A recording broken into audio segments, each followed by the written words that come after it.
Hello, this is Cuckoo, and I'm at Super Booth 2022, and I'm here at Haken Audio's booth, and with Edmund Eagan, one of the creators of the whole thing. Hello from Super Booth 2022. And Cuckoo and I were just talking about what it's like to feel good. And we are in our happy space right now. Happy space, happy sounds, and when I came in here, I I'm very curious about the new stuff that you're doing. Like I've had the continuum fingerboard for some time, but you are not slowing down. You're speeding up. You're conquering the world with new things. Well, I don't know what kind of world I'm conquering. It might be my mental space is happy in that space. But yeah, we're staying busy. We truly do love what we do. So we after we had the continuum, we had come up with the Continuum Mini to make the playing experience of the Continuum in a more affordable setup and more portable setup. And then we've further explored that using the sound engine and bringing it into the Eurorack world. And it's an interesting thing for us to do because we're primarily like the legacy of the Continuum is all about performance and like real-time control. And so now we've designed a module that has no control, which is the antithesis of what we're about. So, but what's interesting about the Eurorack world is that there's just a lot of fingers in it. And so what was exciting for us is that having all these different people being able to incorporate it into their Eurorack setup and find some magical things that we think are in the engine, not necessarily into what you would have to do within a continuum type performance. and here, obviously, in the modular world, you never know how it's going to be used. You never know what setup it's going to be. If someone's going to play it with their fingers or sequence it with unforeseen inputs. So you just need to create a module that can be used in as many ways as possible, I guess. Yeah, absolutely. And the one thing that was interesting for us to deal with is in a lot of ways, a modular is a monophonic signal path in the sense that you're always thinking of like single notes and single pathways, and you might have multiple ones going together, but it's still the base components are all monophonic. Well, the Eaganmatrix module is inherently polyphonic. It's meant to be used with multiple notes. And so how do we integrate that environment into the Eurorack environment? Yeah, tell me. I'll tell you about it. Glad you asked. So we have input with the W, X, Y, and Z inputs. And so typically in an Eaganmatrix sound, the W would be like a gate, and the X would be the pitch, and the Y would be some sort of timbre variance, and the Z would be a volume change. That isn't always the case, but that for a good majority of the sounds, that's what it is. So we supply those in in standard Eurorack formats, accepting standard, like the X would accept 1 volt per octave, and the gate is appropriate gates to get to trigger. And the whole thing is set up at, I believe it's like 0 to 5 volts range. We also have the ability to put MIDI in through 2 different ports. We have a USB MIDI connection, which is bidirectional, and you can use that for connecting to our editor, which I currently have set up right now. We also have dedicated MIDI in and MIDI out connections.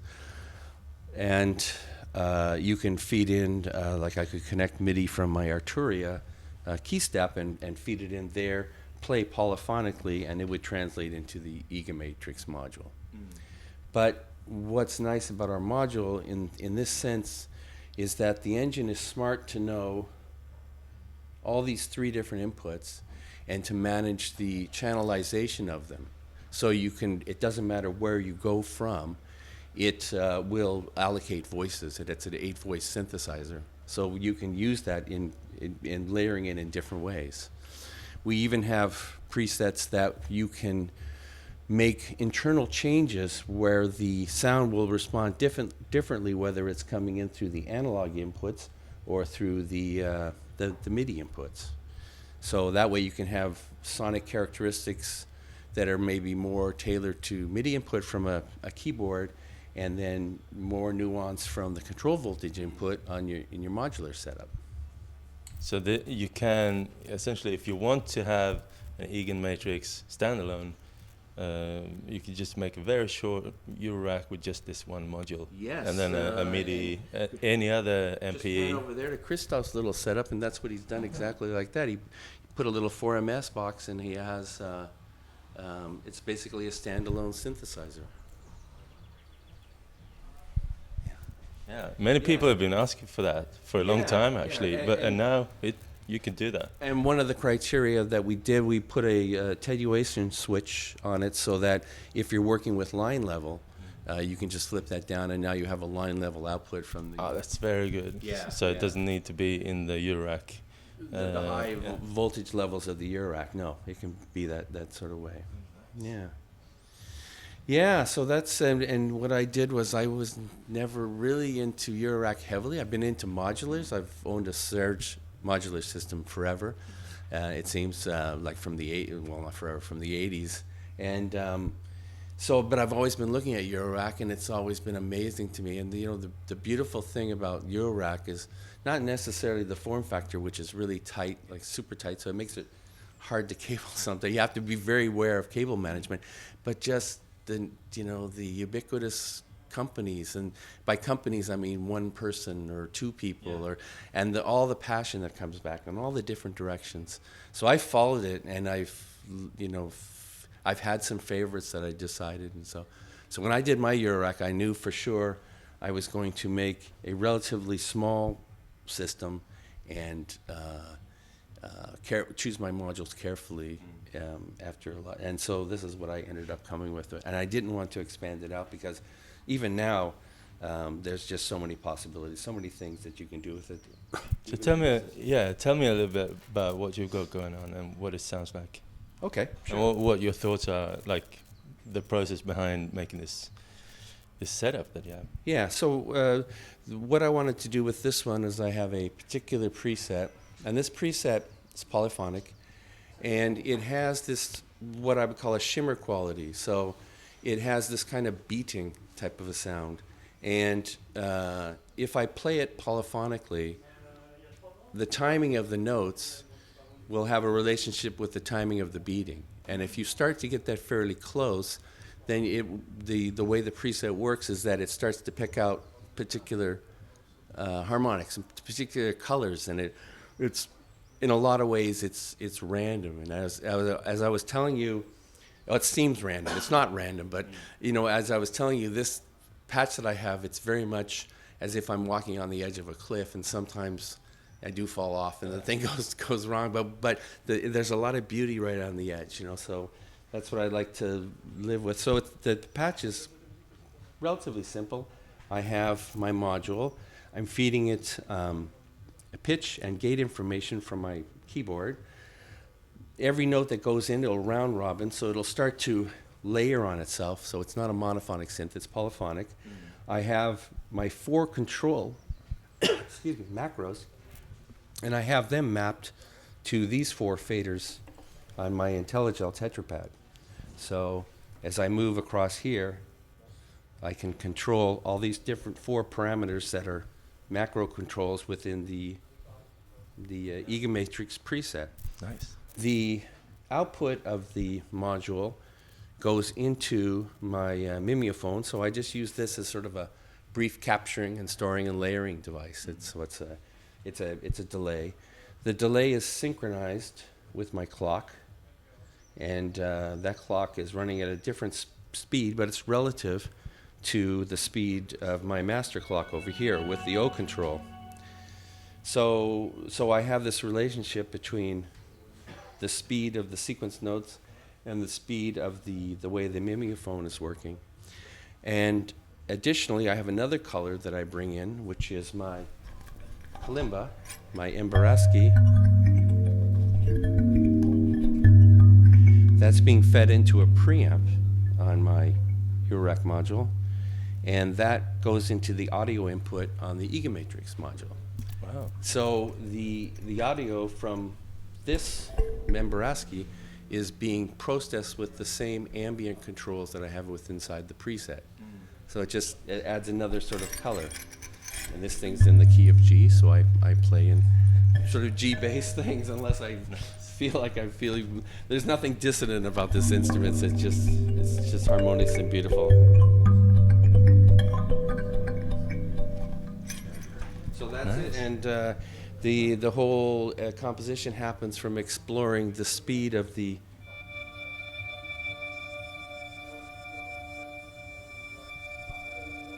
this kind of shimmering versus the speed of my sequencer going.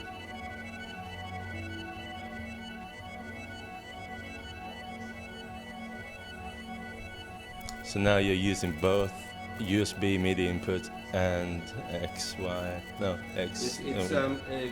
So what's happening now is the USB is not being used. I'm just using the X and the gate and the pitch from the keyboard, and I'm manually controlling my level here.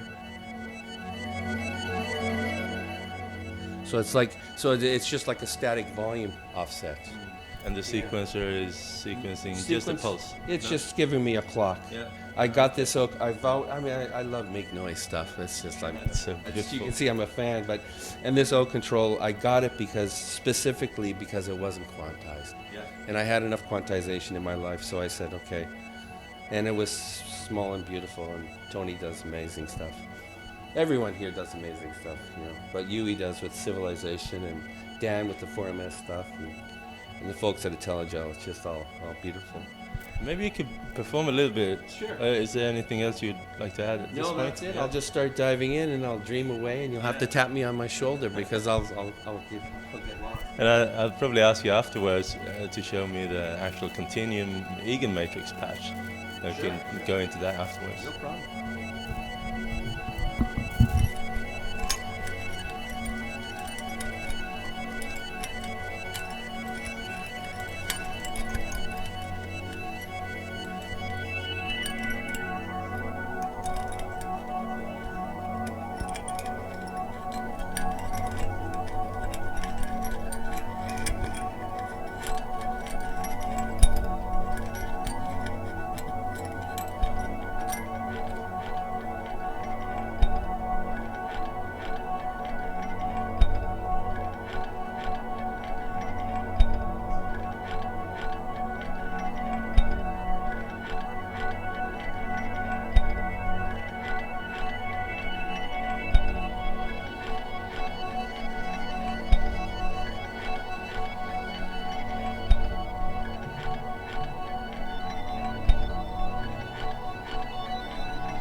Very beautiful. Well, thanks. Very Thanks. nice. Yeah, that was one of the ones where I was starting to get a little out of control at the end. Falling off the That's pipe. beautiful. Yeah, yeah. I grabbed on though. I grabbed on. Oh, nice. I think there's such a beautiful stereo aspect of the whole thing. Yeah. The patch in the preset in the Eaganmatrix is inherently stereo. Yeah, it's all about stereo processing. So I'm a little bit familiar with the Eaganmatrix, and when I haven't used it for some time, I forget, but then I get back into it. The logics are, it's logical, but it's still a lot to grasp to get into the engine. Yeah, it's that's one of the things with doing the Eaganmatrix module is that we wanted to make presets that you didn't have to dive into the engine, and that so these macro controls could do things that were musically useful, and you didn't need to really get into sound design. And in fact, we have the future plans to. Right now, we have 6 macros that are addressable. 4 of them are addressable from control voltages, and the other 2 are addressable through. There's a menu, and you can set them up, or you can use MIDI commands to control them. And our plans are to expand that to 8 that are all addressable. So, and the presets will be designed to take advantage of the design and mapping to those macros, so you don't dive into the Eaganmatrix. Yeah. Although there's a lot of beauty there. I mean, that's been my life to be able to, do things that way. So, for instance, on that preset, I had a speed control here, which is the speed of this shimmer effect, and I was trying to balance that against the speed of my sequencer. This control here is an offset of the resonators. There's two stereo resonators that are feeding back on themselves, and they're creating these spectral inharmonic bands. And so when I'm closer to the center, they would tend to be more harmonic, and if I move one side or the other, they would pick out inharmonic spectra, which, depending on the notes, can create, and that's where all this kind of buildup sort of happens. This one tends to be, it's a little more complicated, but it's, in general, it is a tone shaper, which is brighter and darker as you move through its range. In this control here, there's a number of feedback parameters that create an ambience, and that ambience is adjustable from pretty well dry to completely washy. And the kalimba type thing was going through that same thing. Yeah. So, yeah. And maybe I could just have a look at the patch and just point at the different things. Sure. Could you hold the microphone? Oh, yeah, sure. Yeah. How's the light? Good? Yeah, it's fine. It's good. Okay. This.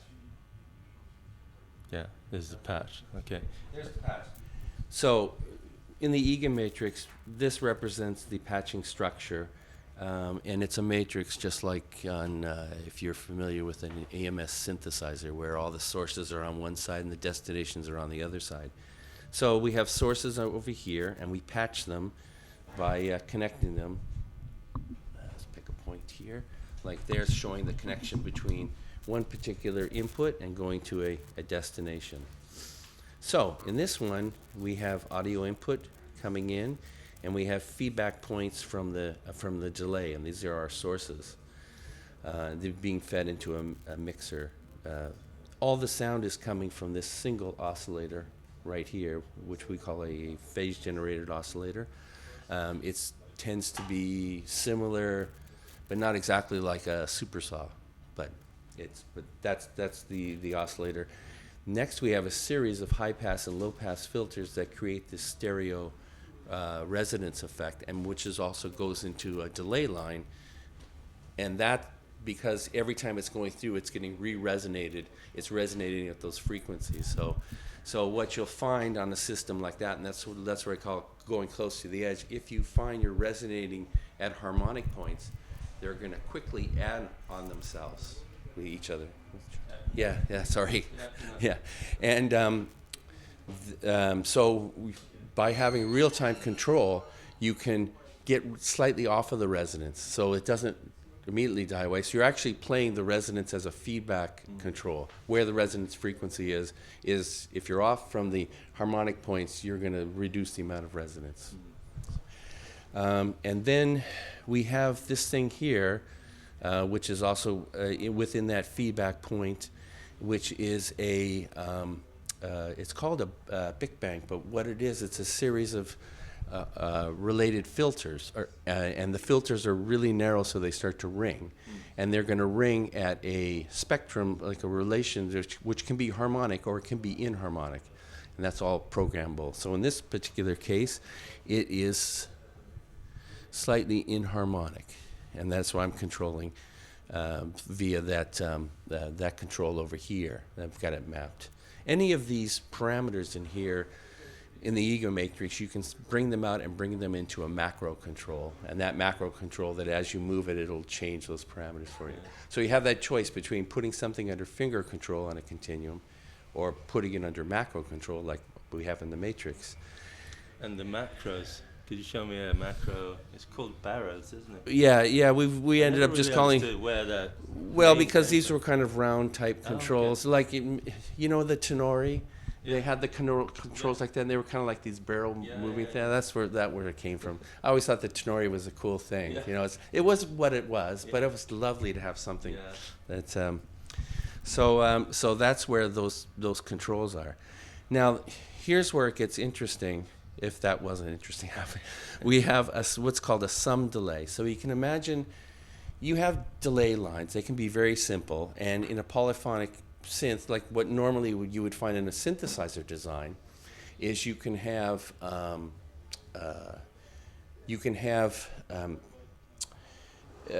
like they would have a delay in an effects section. So you take your synth sound, and it might be mono or stereo, it goes into a delay, it goes into a reverb, and that's kind of like on the master output. And we can do it the same thing.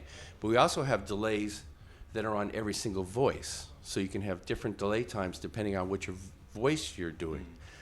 But what's interesting in the Eaganmatrix is that you can take your delay, you can sum them together so they all go into it, and then this delay is part of that feedback loop. So it's going back into each individual voice, delayed, and the way that those harmonics are going to be picked out, it depends on which note it's going to be. So you have this arpeggiator going, you know, let's say it's G-A-D, G-A-D, G-A-D. Well, the D comes back, it's harmonically resonating at settings that you had, and then according to your delayed time, it comes back and it goes back to all the notes. Yeah. And that's the whole feedback. So that's the kind of beauty of this. We take a sum delay, we take all the notes, we put it through this master delay. The master delay goes back in, and then it just sprinkles itself back into each note, which is then harmonically related to every single note. Yeah. So, and that's why it's tricky, because there's no way I can keep track of that. So you just be able to change that resonant point. It's a lovely idea for a patch. Oh, I just changed it. Yeah, that's kind of, well, that wasn't worth anything. Yeah. There you go. I think it's worth mentioning that even though when we get to this point where we explore the patch and we're on a computer, the computer is just an editor. Exactly. Yeah, I'm not going to even use it in the performance. And here's another thing to think about. So I have access to a lot of different. I have access to the continuum and stuff. I've been playing around with this patch to explore it for the last 6-7 weeks. I haven't changed the patch on it, and it's just because I can find so much music in there, and that's what I want to dive into, and I don't really want to explore so much. So unfortunately at Super Booth, I'm here to demo the Eaganmatrix module, and I only know one thing about it. so that's the lovely, this is the way I meditate. Many afternoons I've spent playing that thing for hours. That's nice. Okay. Thank you so much for that. And all of what we've seen here, except for the specific inputs of the module, is also, I mean, you can accomplish all of this on any of the devices that has the Eaganmatrix. That's right. Yeah. We have audio. Well, the one thing, if you have a Continuum Mini, it does not have an audio input. But so I'm exploiting one aspect of the Eaganmatrix module with this audio feedback. That now, the only thing that a Mini couldn't do would be to take that kalimba sound that I had and put it into the mix. All this audio loop is all internal within the engine. Yeah. So I could take this patch, I could move it over to a Continuum or a Continuum Mini or the upcoming Osmos, and it would all be accessible in the same way. Yeah. And on the Osmos, you might have to do a little adjustments in terms of X, Y, and what feels natural on the keyboard. Yeah. Well, yeah, in terms of the Osmos, the library that we're preparing and they're preparing of the Eaganmatrix sound engine is optimized for the Osmos. Yeah. So, yeah, and it requires, they're all different inputs. It's like we've changed some of the presets from the Continuum to the Continuum Mini, and then we've modified presets for the Eaganmatrix module, which does more audio processing in here, right out of the box. So yeah, that's part of the thing we've been doing the last little while, is that customization. But as I say, you find a little niche. I've known guys like one fellow that I used to I knew. He's unfortunately passed away. Richard Lanehard did a lot of work with his Buchla. He had a Continuum. He got a setup. He had the massive cables on it.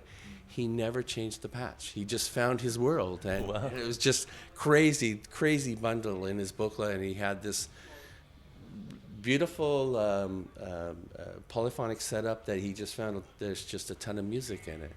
Yeah. Yeah, that's amazing.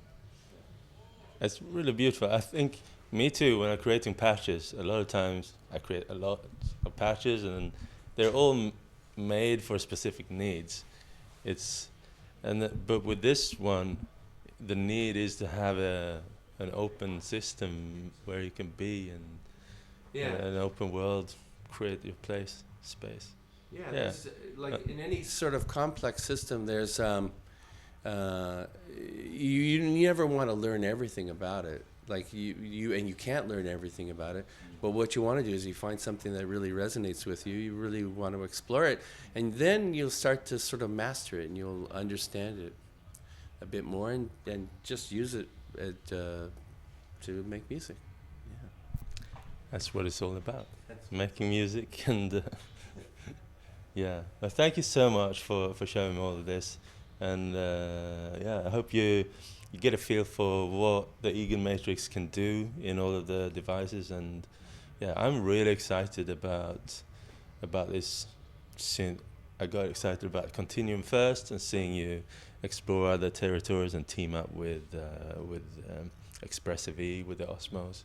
It's nice.